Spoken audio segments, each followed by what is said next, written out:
इस पुस्तक में हम सीखेंगे कि धन कमाने और सफल निवेशक बनने के लिए किन मूलभूत कौशलों की आवश्यकता होती है।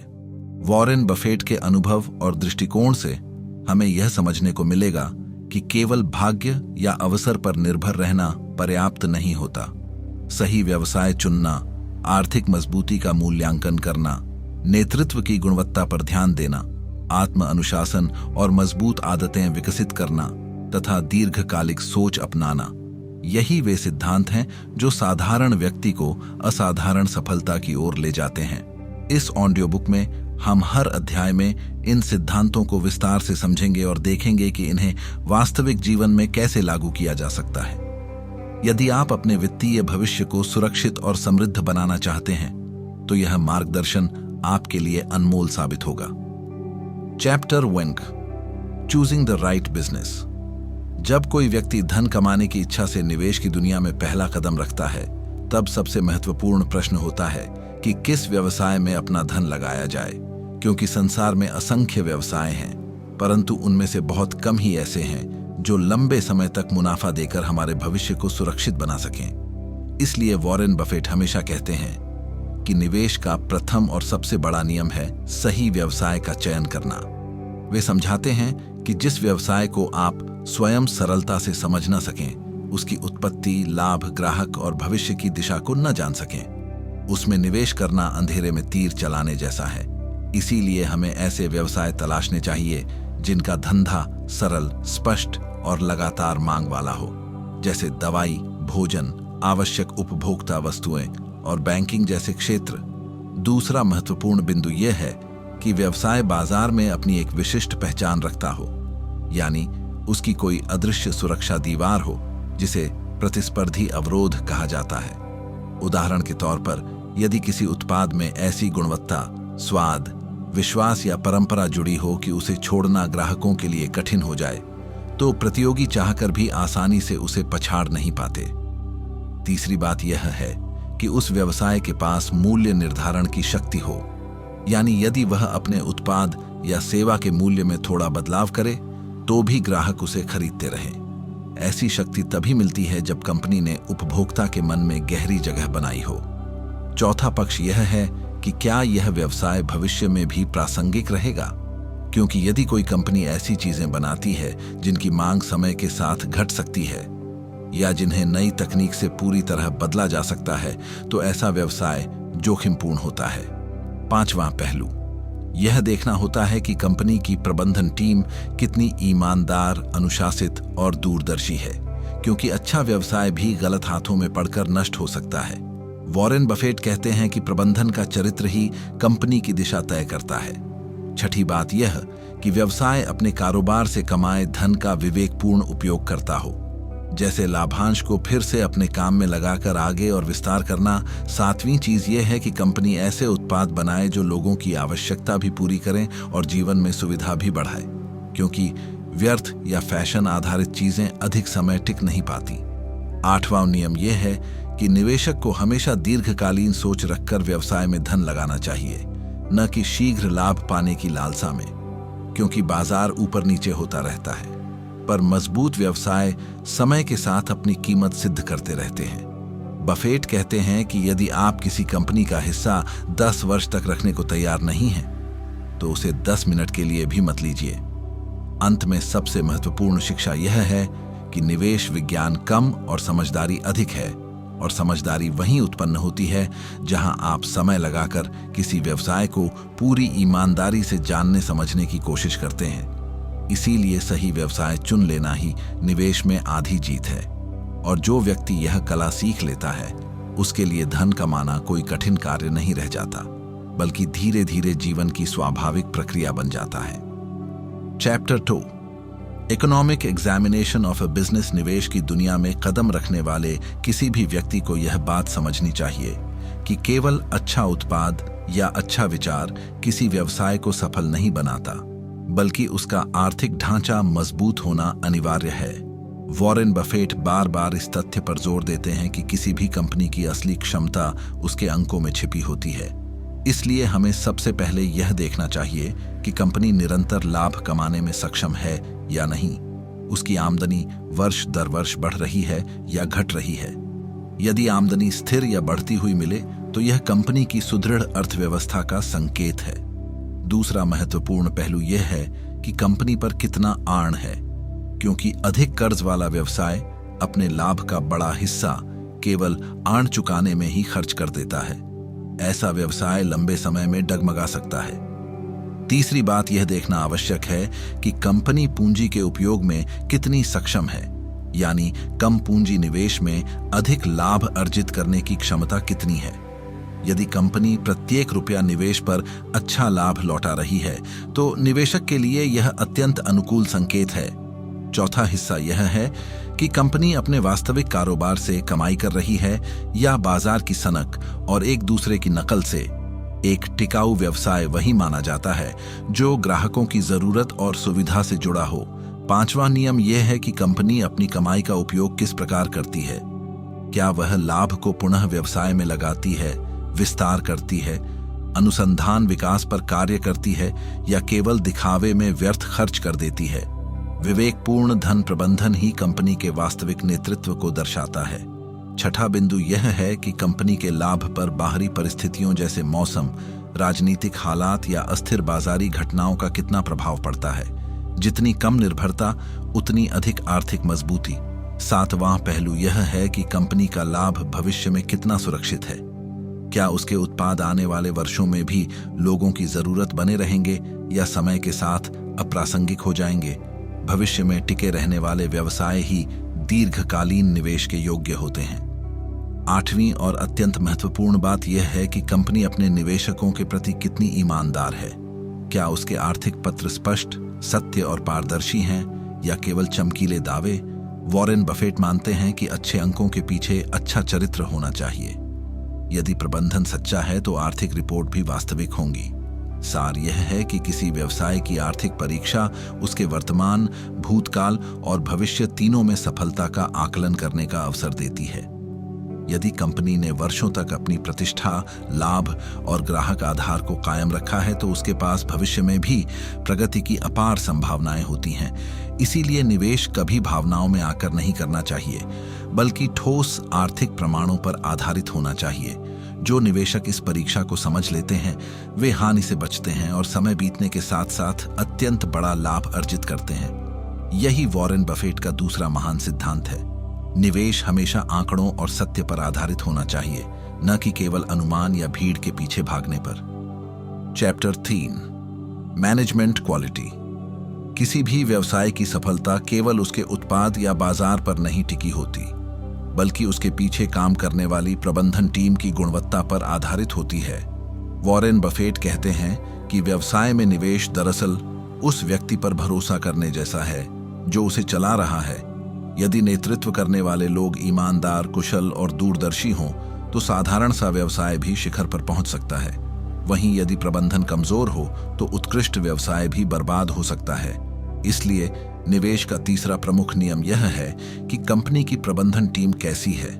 सबसे पहले यह देखना आवश्यक है कि नेतृत्व करने वाले लोग अपनी कमाई और कंपनी की उपलब्धि को सत्यता से प्रस्तुत करते हैं या छुपाते फिराते हैं।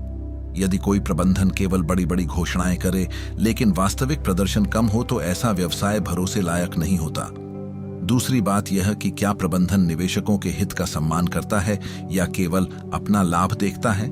वॉरेन बफेट कहते हैं कि ऐसा नेता सर्वश्रेष्ठ होता है जो स्वयं को शेयरधारकों का सेवक समझे, न कि मालिक। तीसरी बात यह कि प्रबंधन गलतियों को स्वीकारने का साहस रखता है या नहीं, क्योंकि जो नेता अपनी गलतियां छुपाता है वह उनसे सीख भी नहीं पाता और अंततः कंपनी को भी गलत दिशा में ले जाता है। चौथा महत्वपूर्ण पहलू प्रबंधन की पूंजी उपयोग की क्षमता है, यानी कंपनी के पास जितना धन है उसका उपयोग वह कितनी बुद्धिमानी से करता है।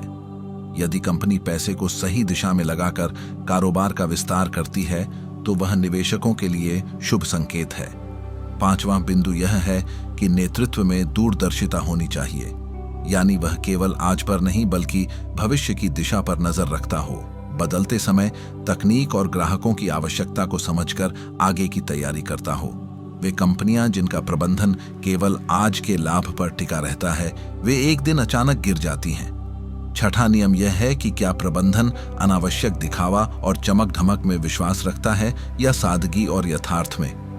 बफेट तो उन कंपनियों को पसंद करते हैं जिनका मुख्यालय साधारण हो, जिनके नेता भव्य गाड़ियों के बजाय मेहनत और सोच को अपना सम्मान मानते हों। सातवां पहलू यह है कि प्रबंधन कितनी पारदर्शिता रखता है।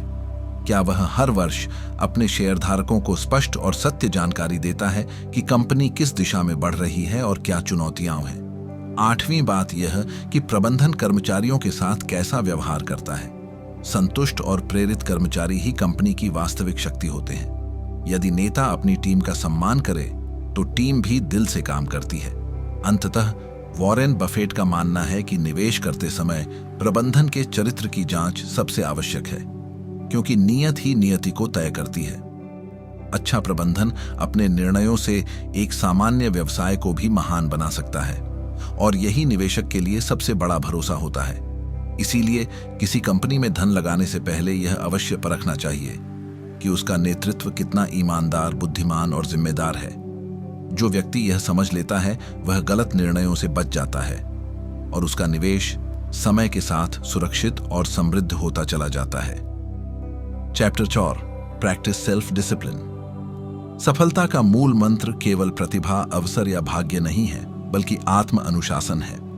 जो व्यक्ति आत्म अनुशासन में निपुण होता है वही कठिन परिस्थितियों में भी अपने लक्ष्य की ओर अग्रसर रहता है।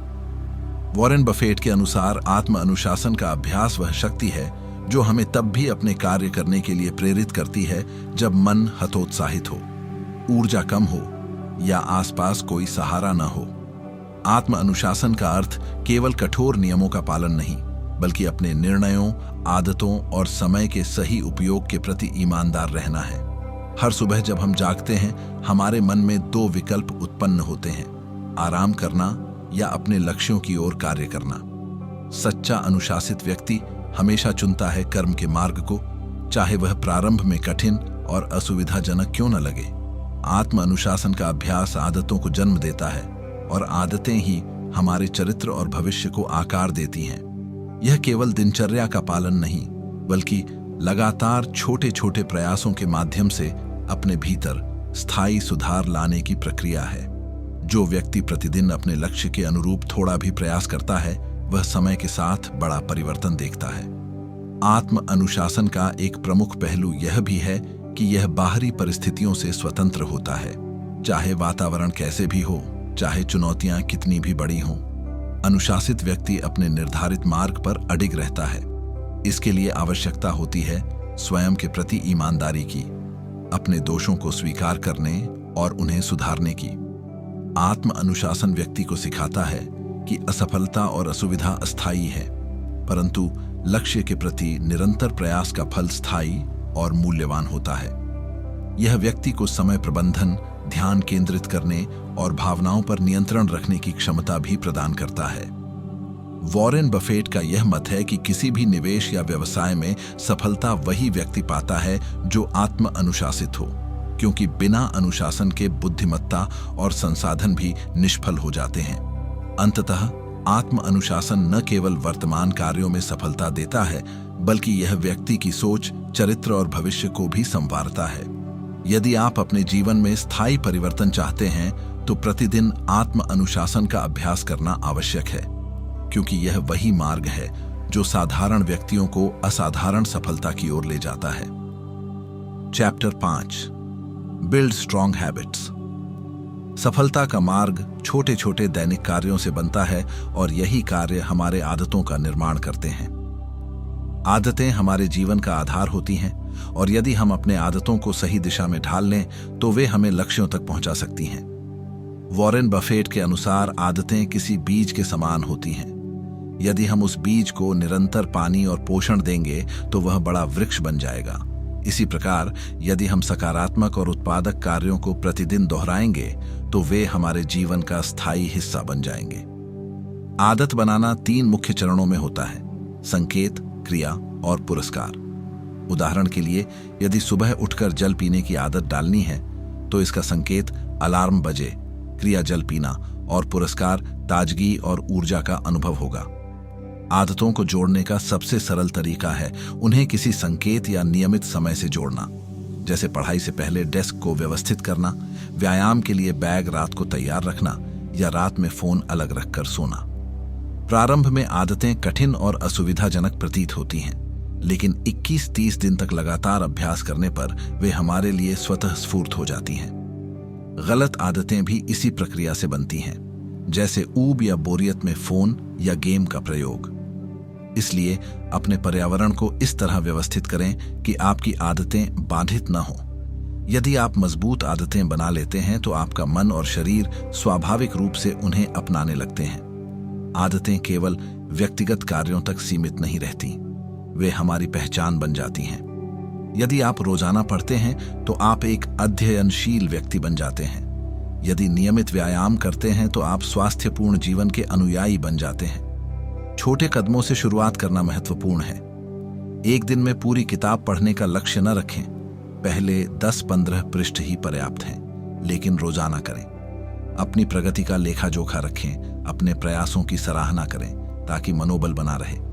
जो आदतें आपके लक्ष्यों के खिलाफ हैं उन्हें धीरे धीरे कम करके सकारात्मक कार्यों से बदलें। आदतें आपके भविष्य में निवेश के समान हैं। आज आप जो आदतें अपनाएंगे वही आपके आने वाले वर्षों का जीवन तय करेंगी। हर दिन अपने आप से पूछें, क्या आज की आदत मुझे मेरे लक्ष्य के पास ले जा रही है या दूर कर रही है? मजबूत आदतें बनाने वाले व्यक्ति का जीवन स्वयं ही सफलताओं से भरा होता है और वे किसी भी चुनौती के सामने अडिग रहते हैं। इसलिए आदतों का निर्माण, उनका पालन और सतत सुधार जीवन में स्थायी सफलता का सबसे बड़ा आधार है। Chapter 6, long term thinking. सफल निवेशक वही होते हैं जो केवल वर्तमान लाभ पर ध्यान नहीं देते, बल्कि दीर्घकालिक सोच को अपनी रणनीति का आधार बनाते हैं। वॉरेन बफेट बार बार यह सिद्धांत दोहराते हैं कि बाजार की उतार चढ़ाव पर ध्यान केंद्रित करने की बजाय निवेशक को उस कंपनी की भविष्य की क्षमता और स्थायित्व पर विचार करना चाहिए। दीर्घकालिक सोच का अर्थ है आज किए गए निर्णयों का मूल्य भविष्य में समझना और उसे समय के साथ विकसित करना। यह केवल वित्तीय निवेश तक सीमित नहीं, बल्कि जीवन के प्रत्येक क्षेत्र में लागू होता है। यदि हम अपने कौशल, ज्ञान और संसाधनों का उपयोग केवल अल्पकालिक लाभ के लिए करेंगे तो लंबी अवधि में उसका परिणाम असंतोषजनक होगा। इसके विपरीत, यदि हम अपने प्रयासों और संसाधनों को सोच समझकर लंबे समय तक स्थायी लाभ के लिए केंद्रित करते हैं तो परिणाम हमेशा अधिक स्थायी और प्रभावशाली होंगे। दीर्घकालिक सोच का एक महत्वपूर्ण पक्ष यह है कि यह धैर्य और संयम का अभ्यास कराती है। निवेशक को बाजार के अस्थिर समय में भी अपने निर्णयों पर अडिग रहना होता है, क्योंकि तत्काल उतार चढ़ाव केवल अस्थायी होते हैं। इसी प्रकार जीवन में भी तत्काल सुख या सुविधा के लिए सही रास्ते छोड़ना दीर्घकालिक लक्ष्यों को नष्ट कर सकता है। दीर्घकालिक सोच यह सिखाती है कि हर निर्णय का मूल्य केवल उस समय पर नहीं, बल्कि भविष्य में भी आंका जाना चाहिए। वॉरेन बफेट इसे समय का मित्र कहते हैं, क्योंकि समय ही सबसे बड़ा लाभकारी कारक है। एक दीर्घकालिक निवेशक अपने व्यवसाय या कंपनी के मूल्यों, प्रबंधन की निष्ठा और स्थायित्व को समझकर निर्णय लेता है और केवल तात्कालिक लाभ के पीछे नहीं भागता। दीर्घकालिक सोच न केवल वित्तीय निर्णयों को मजबूत बनाती है, बल्कि यह मानसिक स्थिरता और आत्मविश्वास भी प्रदान करती है। जब व्यक्ति यह जानता है कि उसका निर्णय सही दिशा में लिया गया है, तो वह किसी भी अस्थायी परेशानी या बाधा से विचलित नहीं होता। इसके अलावा दीर्घकालिक सोच यह सिखाती है कि छोटे कदमों का लगातार प्रयास बड़े परिणामों में बदल सकता है। रोजाना छोटे निर्णय और अभ्यास समय के साथ बड़ा बदलाव उत्पन्न करते हैं। यह सोच हमारे जीवन में अनुशासन, धैर्य, योजना और सतत सुधार की आदतें भी विकसित करती है। अंततः दीर्घकालिक सोच निवेश, करियर, स्वास्थ्य और व्यक्तिगत विकास सभी क्षेत्रों में सफलता की नींव रखती है। जो व्यक्ति इस सिद्धांत को अपनाता है वह न केवल वर्तमान में सही निर्णय लेता है, बल्कि भविष्य में भी उसका जीवन सुरक्षित, स्थिर और समृद्ध होता है। इसलिए किसी भी व्यापार या व्यक्तिगत लक्ष्य में निवेश करते समय तत्काल लाभ से अधिक दीर्घकालिक परिणामों पर ध्यान देना अत्यंत आवश्यक है। क्योंकि यही सोच व्यक्ति को साधारण से असाधारण सफलता की ओर ले जाती है और जीवन में स्थायी समृद्धि सुनिश्चित करती है। इस पुस्तक के माध्यम से हमने सीखा कि सफलता केवल भाग्य या अवसर पर निर्भर नहीं होती, बल्कि सही निर्णय, अनुशासन, मजबूत आदतें और दीर्घकालिक दृष्टिकोण ही स्थायी समृद्धि की कुंजी हैं। वॉरेन बफेट के अनुभव और सिद्धांतों ने यह स्पष्ट किया कि बुद्धिमानी, ईमानदारी और धैर्य से किए गए निवेश समय के साथ बड़े परिणाम देते हैं। यदि हम इन मूलभूत कौशलों को अपने जीवन में अपनाएं, तो न केवल वित्तीय सफलता बल्कि व्यक्तिगत विकास और मानसिक संतुलन भी सुनिश्चित होता है। अब यह आपके हाथ में है कि इन सिद्धांतों को अपनाकर अपने जीवन को सुरक्षित, स्थिर और समृद्ध बनाएं।